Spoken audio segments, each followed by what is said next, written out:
दोस्तों, हम सभी ने कभी ना कभी तो डेल के कंप्यूटर्स का इस्तेमाल किया ही है। डेल ने 1984 में अपनी कंपनी की शुरुआत की थी, जब एप्पल और आईबीएम जैसी कंपनीज इस मार्केट को डोमिनेट कर रही थी। लेकिन फिर भी सिर्फ अगले 15 सालों में डेल की सेल्स आईबीएम और कॉम्पैक्ट जैसी कंपनीज की सेल्स से भी बढ़कर हो गई। ना ही ये अचानक हुआ, ना ही लक था। ये एक सोची समझी और प्लान्ड स्ट्रैटेजी थी, जिसने दुनिया को सिखाया कैसे एक नई कंपनी चाहे तो मार्केट के सबसे बड़े प्लेयर्स को भी धूल चटा सकती है। लेकिन डेल ने कैसे किया और क्यों डेल इतनी सक्सेसफुल रही, आज जानेंगे हम इस वीडियो में। अंत तक बने रहना हमारे साथ। लेकिन वीडियो शुरू करने से पहले अगर आप चैनल पर नए हैं या आपने अभी तक चैनल को सब्सक्राइब नहीं किया तो चैनल को सब्सक्राइब करना और बेल आइकन दबाना मत भूलना। आज जब भी हम कंप्यूटर्स की बात करते हैं तो ज्यादातर हम पर्सनल कंप्यूटर्स की ही बात कर रहे होते हैं। लेकिन 1970 के दशक में कंप्यूटर्स का मतलब वो बड़े बड़े कैलकुलेटिंग डिवाइसेस होते थे जिसका इस्तेमाल साइंटिस्ट, मिलिट्री एक्सपर्ट्स और बाकी टेक प्रोफेशनल्स ही कर सकते थे। लेकिन टेक्नोलॉजी में सुधार आते आते कंप्यूटर्स आम लोगों के लिए भी एक्सेसिबल हो गए और पर्सनल कंप्यूटर्स मार्केट में बिकने लगे। इस समय IBM already main frame computers की दुनिया का किंग था, इसलिए पर्सनल कंप्यूटर के मार्केट में भी उसे बड़ी एडवांटेज थी। आईबीएम ने इंटेल से प्रोसेसर्स लेने शुरू किए, माइक्रोसॉफ्ट से ऑपरेटिंग सिस्टम और इसी तरह अलग अलग कंपनीज से वो पार्ट्स के लिए डील करने लगा और आखिर में वो अपनी फैक्ट्री में इन कंप्यूटर्स को असेंबल करता था। इस तरह $600 से $700 से पीसी को अपने रीसेलर्स को $2000 में बेचता था और ये रीसेलर फिर इन्हें रिटेलर और कस्टमर्स को $3000 में बेचा करता था। दिखने में तो ये काफी अच्छा बिजनेस प्लान था, लेकिन 17 साल के लिए एक टेक एंथुसियास्ट माइकल डेल ने जैसे जैसे इस बिजनेस को समझना शुरू किया, उन्हें इसमें कई तरह की कमियां और अपॉर्चुनिटीज दोनों नजर आई।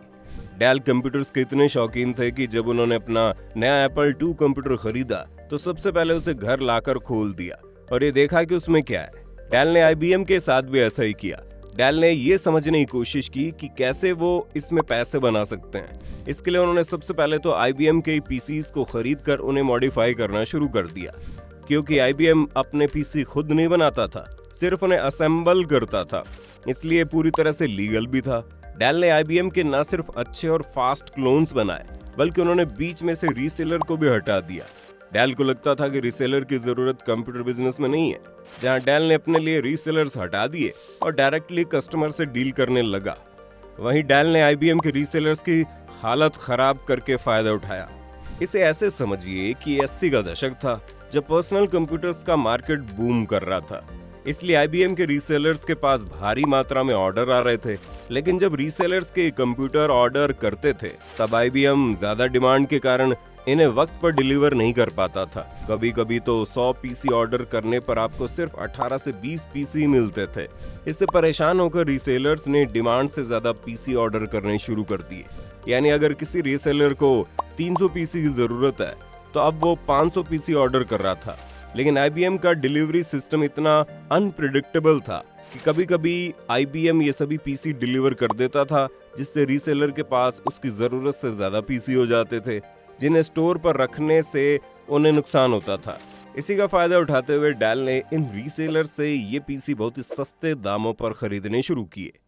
डेल ने रीसेलर्स की जगह एक दूसरी पॉलिसी को अपनाया था, जिस वजह से वो कभी ना डिमांड से कम पीसी बनाते थे और ना ही ज्यादा।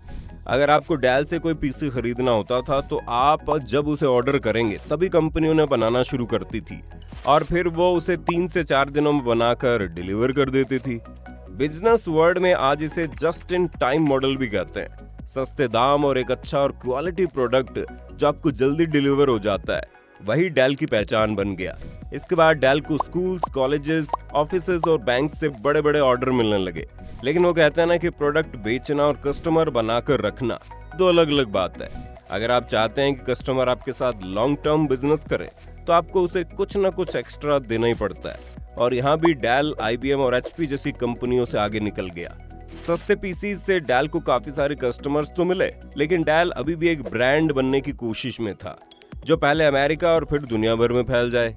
कंप्यूटर्स खरीदने के बाद उस वक्त लोगों को सबसे बड़ी परेशानी आती थी घर जाकर इन कंप्यूटर्स को अच्छे से सेटअप करने की। हर कंपनी के पास एक सपोर्ट टीम थी जो आपको मदद करने का दावा करती थी।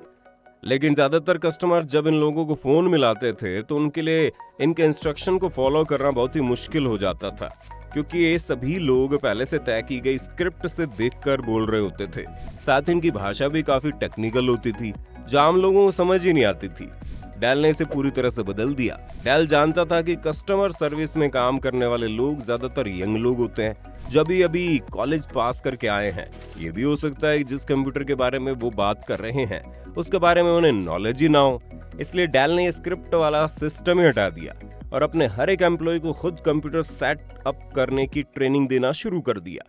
शुरुआत में बहुत से लोगों को ये मेथड अच्छा नहीं लगा और कंपनी में भी इसका विरोध हुआ, लेकिन जैसे जैसे एम्प्लॉयज ये कंप्यूटर सेटअप करने में ट्रेंड होते रहे उन्हें ये समझ में आने लगा कि कंप्यूटर सेटअप करते हुए किस तरह की परेशानी आ सकती है और उन्हें कैसे दूर किया जा सकता है, जिस वजह से डेल को कस्टमर सर्विस और मैनेजमेंट के लिए 90 के दशक में काफी अवार्ड्स में मिले।